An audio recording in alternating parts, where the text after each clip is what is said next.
बाकी सगळ्यांचं मिळालं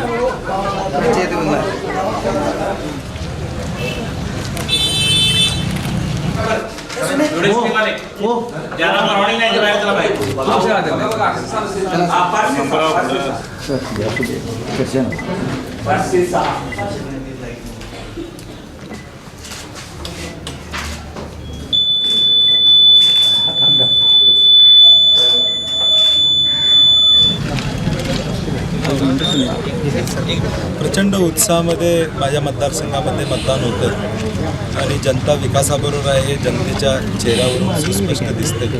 राज्यामध्ये देखील निश्चितपणे एक चांगल्या पद्धतीचं वातावरण आहे आणि आम्हाला विश्वास आहे की मुख्यमंत्री पृथ्वीराज चव्हाण साहेबांच्या नेतृत्वाखाली या राज्यामध्ये काँग्रेसची एक हाती सत्ता येईल याचा निश्चितपणे आम्हाला विश्वास आहे.